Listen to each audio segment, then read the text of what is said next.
अरे माझ्या बाळा, थांब. कुठे चाललास?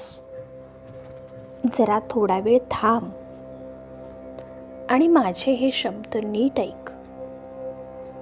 आज मी तुझ्याशी बोलायला आलो आहे. खूप दिवस झाले ना, तू मनात एकच खंत घेऊन जगत आहेस. कुणीतरी आपली हक्काची माणसं, जी तुझ्या जीवाभावाच्या पलीकडे होती, ती आज तुझ्यापासून दुरावली आहेत. त्यांच्या आठवणीत तू आतून तुटत आहेस, रडत आहेस. पण आज मी तुला सांगायला आलो आहे की तुझ्या डोळ्यातील प्रत्येक अश्रूंची किंमत मला ठाऊक आहे. आज जे मी तुला सांगणार आहे ते तू शेवटपर्यंत आणि अगदी शांत चित्ताने ऐक.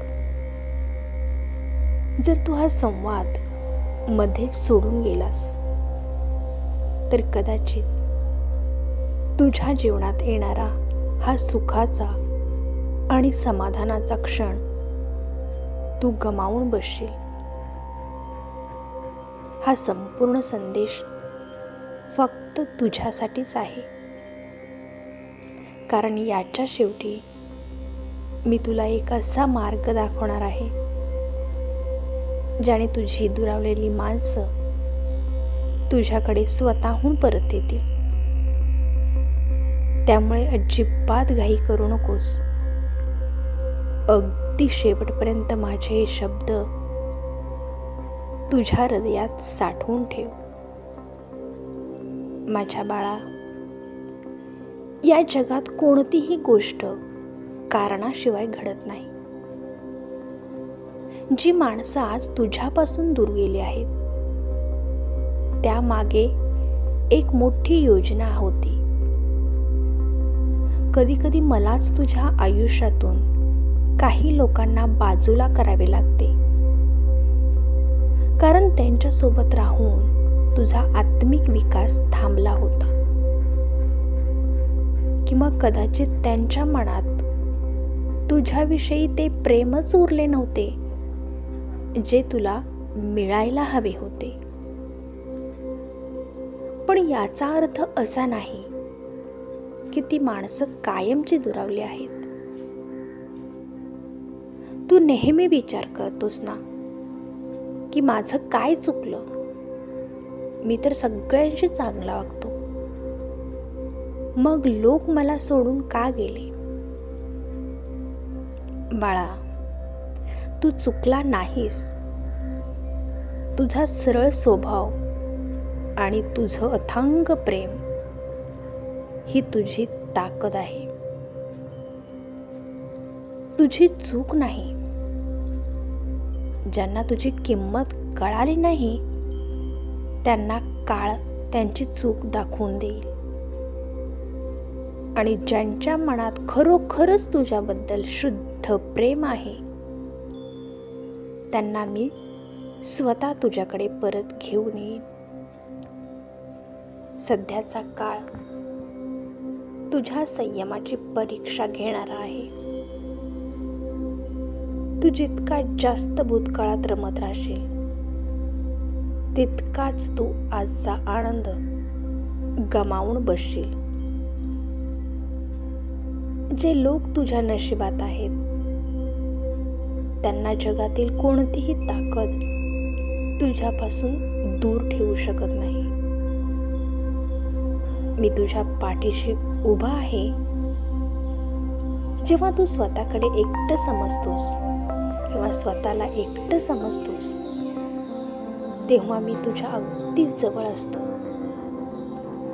तुझ्या मनातील ती पोकळी, ही शांतता लवकरच संपणार आहे. तुझ्या आयुष्यात पुन्हा एकदा आनंदाचे दिवस येणार आहेत. जी माणसं गैरसमजामुळे किंवा परिस्थितीमुळे दूर गेली होती त्यांच्या मनात मी स्वतः तुझ्याबद्दल पुन्हा एकदा प्रेमाची भावना निर्माण करत आहे. तुला काहीही करायची गरज नाही. फक्त तुझा माझ्यावरचा विश्वास हा ढळू देऊ नकोस. भिवू नकोस. मी तुझ्या पाठीशी आहे. हा केवळ एक मंत्र नाही, हे माझे तुला दिलेले वचन आहे. माणसांची दुरावणे हे कायमचे नसते. तो केवळ एक प्रवाहाचा भाग असतो. कधी कधी दोन लोकांना एकमेकांची किंमत कळावी म्हणूनही त्यांना काही काळ दूर राहावे लागते. आणि आता ती वेळ संपत आली आहे. तुझ्या आयुष्यातील कठीण काळ आता संपण्याच्या मार्गावर आहे. ज्या व्यक्तीसाठी तुझे डोळे पाणावले आहेत, ती व्यक्ती लवकरच तुझ्या प्रेमाची आणि आदराची किंमत समजून तुझ्या आयुष्यात परत येईल. पण बाळा, तोपर्यंत तू स्वतःला कमजोर करू नकोस. आपले कर्म शुद्ध ठेव. कोणाबद्दलही मनात राग किंवा आकस ठेवू नकोस. जेव्हा ती माणसं परत येतील तेव्हा त्यांना जुन्या गोष्टी आठवून टोमणे मारू नकोस. तर मोठ्या मनाने त्यांचा स्वीकार कर. कारण क्षमा करणे हाच सर्वात मोठा धर्म आहे. आणि तोच गुण माझ्या बाळाच्या ठायी असायला हवा. तुझ्या आयुष्यातील नात्यांची ही वीण पुन्हा एकदा घट्ट होणार आहे. जे जुने गैरसमज होते ते गळून पडतील. फक्त तू निराश होऊ नकोस.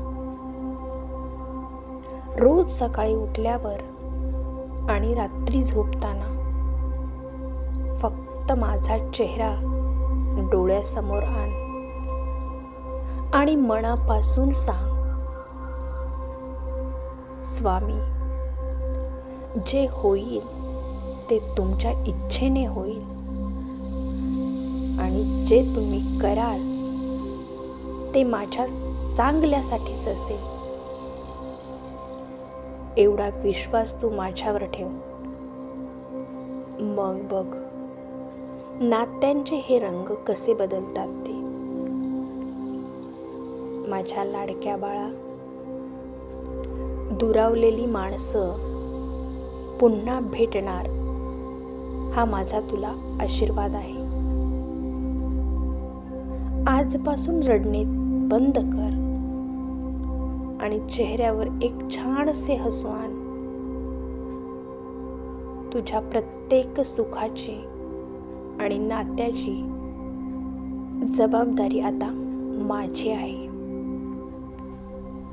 आता मला सांग, माझा हा संदेश ऐकल्यानंतर तुझ्या मनाला शांती मिळाली ना? जर तुझा माझ्यावर आणि माझ्या या शब्दांवर पूर्ण विश्वास असेल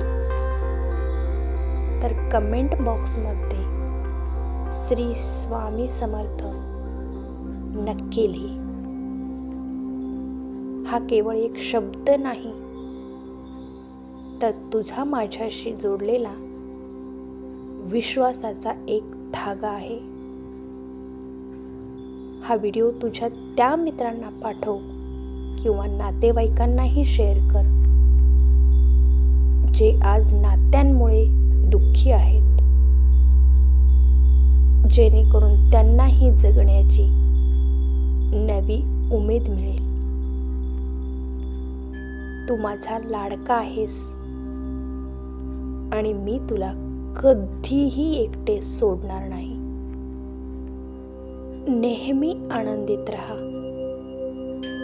श्री स्वामी समर्थ.